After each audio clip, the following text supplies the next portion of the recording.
pleasant good evening and welcome to SAT TV's Channel 9 Evening News. I am Nisha Charles. And I am DESLYN Joseph. And we are your presenters for the evening. Thank you for joining us. Among the major developments, Palmgrove resident is tired of its road conditions. Cuba and Vietnam consider joint projects for Cuban tourism. Russia expels US Development Agency. And in sports, Leonard and Anselm St. Bernard emerged winners for 2012 White Oak Rum Domino Pairs competition.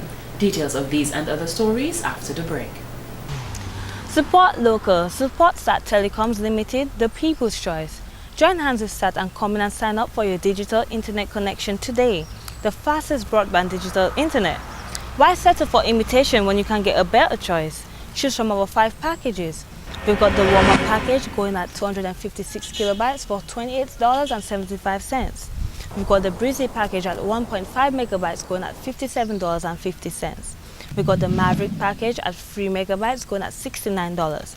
We've got the Jet Stream package at 4 megabytes going at $126.50. And we've got the Warp Drive package at 6 megabytes going at $241.50.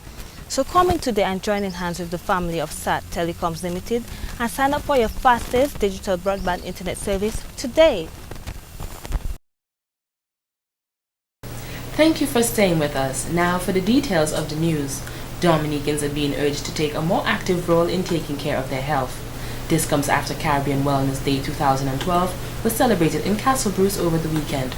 Parliamentary representative for the Castle Bruce constituency, Honorable Johnson Drigo, says there is no reason why people living in the rural communities in Dominica should be suffering from chronic non-communicable diseases.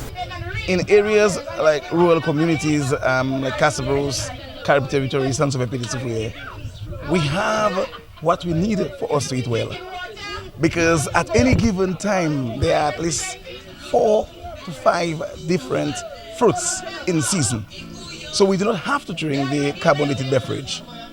As we speak today, guavas are in season, carambola are in season, tangerines are in season. He emphasizes that every family has to develop a homegrown program to ensure that they eat well.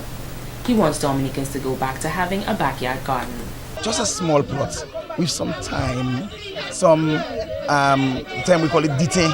So go ditin, tea ditin, a little chive, some cabbage, some tomatoes. Everybody should have a little corner from time to time where they burn things. From time to time you put a few cucumbers in there so that we can really eat. Kalinago Chief Garnette Joseph says living in the modern world negatively impacts on our health and the type of life that we live. Despite the fact that healthcare is available, it also comes at a cost. We have concern to the territory, and this is something that we observe for quite some time. And this is why we as the council and chief and council, we have made a move to build our own health center.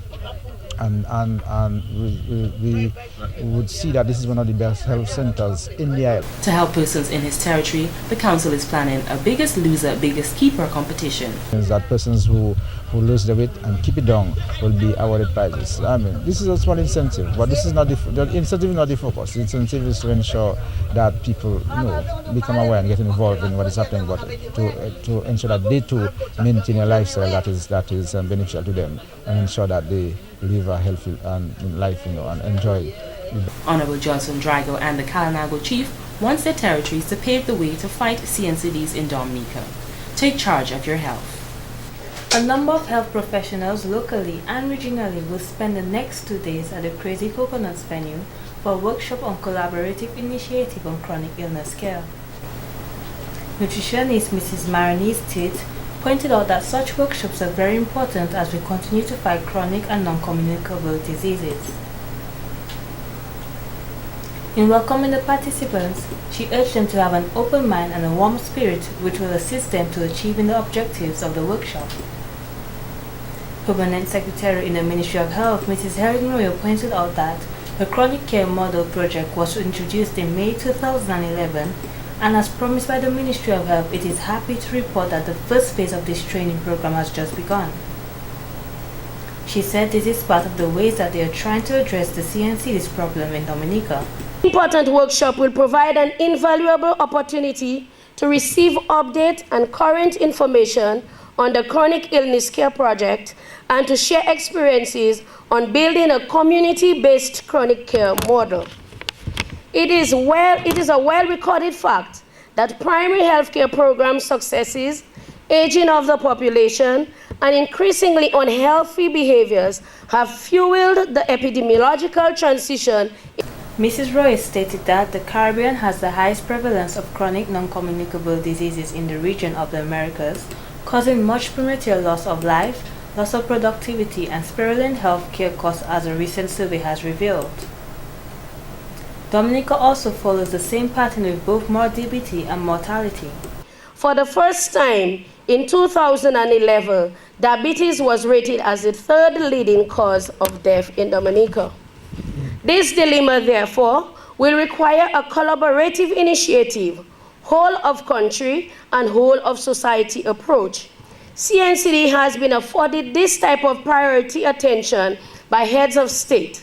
The Chronic Illness Care Project is fully endorsed by the Ministry of Health as an effective strategy for obtaining our strategic objectives enshrined in the National Strategic Plan for Health 2010 to 2019. Dominica started the process with the implementation of CNCD's condition. An advisory CNCD committee and 2 major consultations have been held so far, in addition to a CNCD draft policy. Coordinator of the Health Promotion Resource Center, Mrs. Anthelia James, who gave a synopsis on CNCD, says CNCDs cause diseases such as heart diseases, stroke, hypertension, obesity, and cancer. Some of the risk factors are unhealthy diet, physical inactivity, tobacco, and alcohol use. Compare the effect of these 3 main conditions that CARICOM is concerned about. We look at the impact to life. Okay, if you look at injuries for 2000 and 2004, 2000 is the yellow line, 2004 the red line. We see the impact of injuries. We look at the impact of AIDS, HIV. We notice that the impact was there were less deaths due to HIV/AIDS in 2004 than in 2000. Mrs. James also said that our lifestyle is one of the main contributors to CNCDs, as many more people are included in unhealthy foods and increasing alcohol consumption. Our main causes of death, 10 causes, and the top 5 are chronic non-communicable diseases. You have cerebrovascular disease, that was for 2010.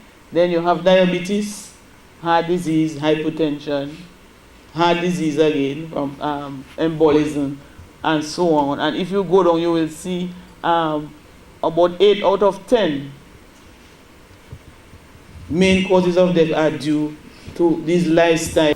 The workshop is being facilitated by Dr. Tumo Kanda, who is the advisor on CNCDs in the Pan-American Health Organization PAHO for the Barbados and the Eastern Caribbean. The Chinese Embassy has donated $27,000 to the Campbell Primary School. The Ministry of Education has launched an early childhood education program, and the donation will go towards the initiative. Principal of the Campbell Primary School, Mrs. Yvette Steadman, says this is a very timely contribution by the Chinese government. Community some of them could not afford to send their children outside, so the children are here while the more affluent ones will go out, So hence our school was identified for that. To begin the September 24th, we are going to begin September 24th, and we're going to have, but we don't have yet a teacher. The school does not currently have a teacher for the program, but it is hoping that they will have one by the 24th of September. Mr. Zizhen Yu, press officer of the Chinese Embassy, is very pleased to be part of the project, since this is the only school in such a remote area. Though it is a small primary school, but it's very beautiful, firstly. Secondly, it's very important, because you see, Campbell village is a bit remote from Mahal or town. So it is a bit difficult for the students to get a better education. Without this, some of the donation will also go towards repairs that need to be done. Mr. Yu said these issues need to be addressed immediately. We have just learned from the officials from Ministry of Education and the the teachers of the primary computer school that their houses are leaking and need some repair work. So we hope this donation could elevate the infrastructure here and to make it a better place for the students.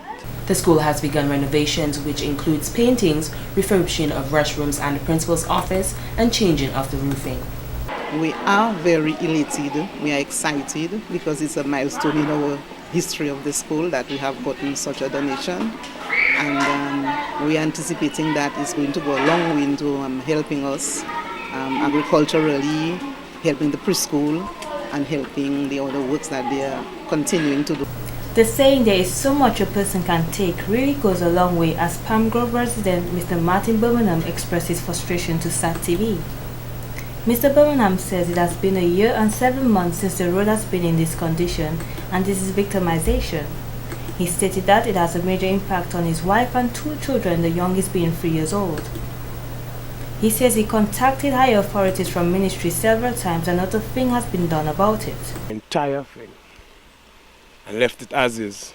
I have to make noise for them to come and water it. And that's the only time I get a result. When you say I go to the ministry, and I've been to the ministry on several occasions. They have me in their logbook, well, because I make sure I want it registered so that whenever I do anything, nobody's going to tell me I had ways to go and do, and I didn't. And the first time they did anything on that piece of road there was for Easter. That was last year. And what they did was come with some colas and some fine black sand. The frustrated resident says he is tired of reporting this issue and something needs to be done. He mentioned the last statement he received from government was the project will commence this week, yet he has not seen anyone or anything. He says most times vehicles overtake each other, which causes the dust to rise up, which is detrimental to both him and his family's health. They put on the road there, and I line it up in the middle of the road because you have vehicles overtaking each other there, like it's a highway for Lord knows. As the cameraman saw, the truck was coming through there, and all the vehicles overtake it. In spite of I standing there water in the road. So you know what I going from my head? That is some nonsense, and I'm tired of going to the government. And the last statement I got from them, that was Saturday, is that they're supposed to start this week on that project. Sister, I got arrested for that road, and that's just the beginning of it. The 36-year-old mentioned that he was arrested for the same situation in the past and he has never been arrested or been involved in any trouble before this incident.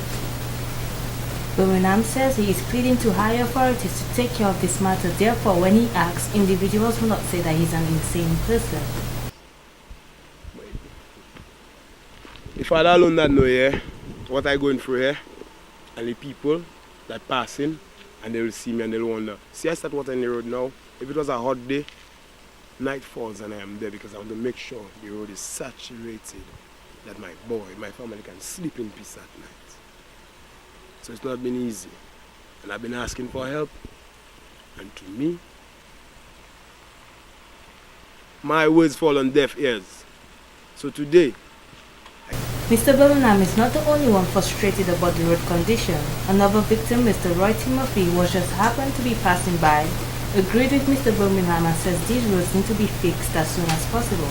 A young man trying to do something, and to me, they crippling me.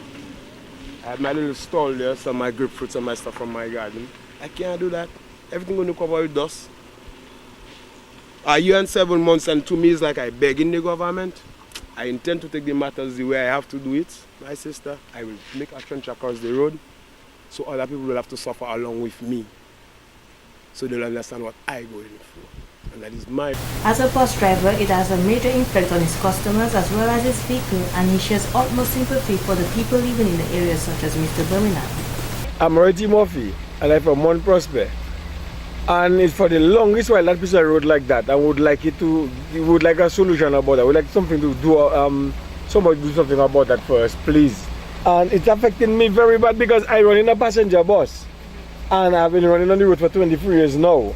And it's like a long time, the road like that. It's not 23 years, it's like that, you know, but it's a very long time. It's like...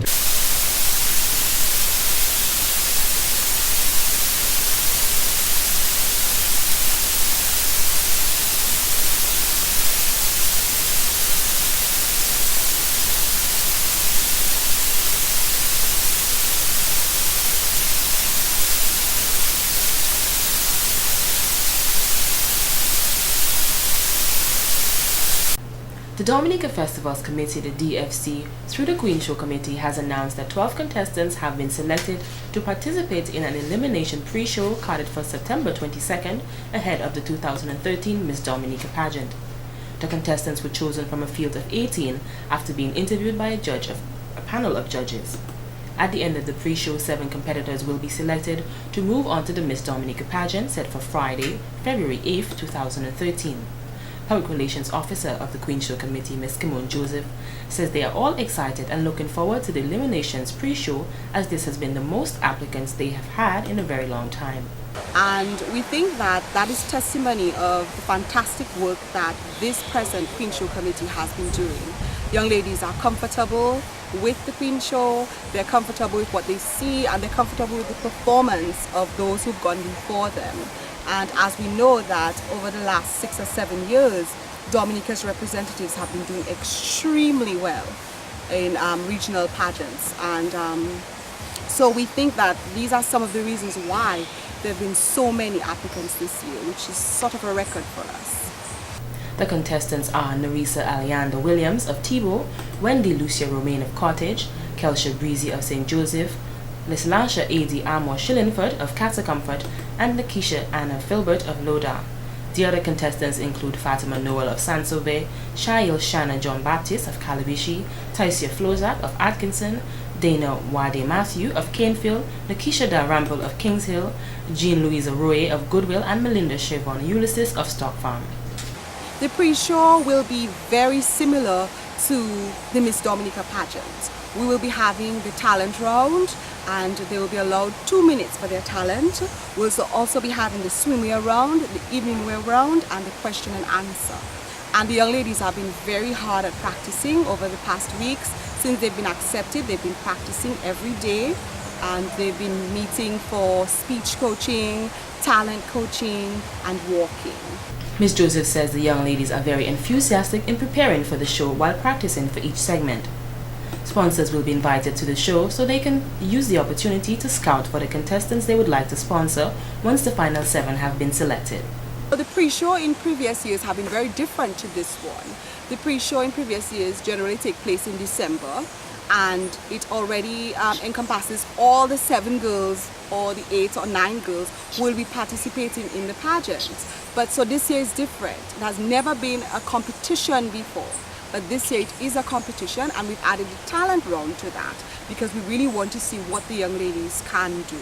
So this year's pre-show is very, very different because it's competitive and it has a talent round added to it. She said they are very pleased with the young ladies who have been selected and is urging the public to come out in large numbers to support them at the Arak House of Culture on the night of Saturday, September 22nd for the pre-show, which begins at 7 p.m. The show promises to be very exciting and will be the chance to see the 7 young ladies who will advance to participate in the 2013 Miss Dominica pageant. Tickets are available at the DFC's office or can be bought at the gate on the night of the show. The third press conference for the 16th Annual World Creole Music Festival was held on Wednesday, September 19th, where events coordinator Miss Natalie Clark-Mead presented the beverage sponsors for this year's festival. Representative of Kubuli Beer, Ms. Raha Alexander, says that Kubuli Beer has been a proud sponsor for WCMF for 15 years and they have no regrets. And this year being the Sweet 16 celebration in honor of our own local and international icon, Jeff Joe. I mean, we are honored to be part of another celebration of Creole Festival. Kubuli Beer is being brewed and bottled locally for the past 17 years. And through the continued support of our local consumers and customers, we've been involved in a number of community-based activities. And not just community-based, but also national-based activities, which is what Creole Festival is. Red Bull and Absolut Vodka representative Mr. Fred Cenorta stated that, as of now, anyone who buys a case of Red Bull will be given a chance to win a packed fridge containing Red Bull. Also, make the life easier for all the vendors and all the people who are around the festival and who will benefit of those activities. So, I mean, I will try to be short, sorry, but I mean, there will be definitely some special promotion on Absolut for all the vendors. There will be some special promotion on the Red Bull for all the vendors, okay? I'm talking about bottle free of charge, I'm talking about extra special. Caribbean representatives stated that they have not participated in the World Creole Music Festival for the past 3 years, and she is very pleased they will be for the Sweet 16. We feel that as a leader in the beer and stout segment, we owe it to the brand and our patrons to not only be present at this event, but also to support the very important initiative of showcasing Dominican's talent and culture, but also the region's style of music. This year's event promises to surpass 2011, and Whitchurch, Caribbean, and Macassin wish you a safe, exciting, and enjoyable 16th World Creole Music Festival. Local artist and lead singer of the Triple K band, Benji, had this to say. As Napoli said, I'm no stranger. Everyone knows me as Benji. One of the main frontmen for Triple K Band International, or if you want to call it global. Everybody I know is excited that Triple K again another year on the World Creole Music Festival. And I just want to say I see World Creole Festival as the World Cup of Dominica, because it's a big stage where you definitely go on to present and showcase what you have. So I see it as a World Cup, and every artist on the island is looking to be part of that stage. This has been the local segment of the news. Coming up next, regional highlights.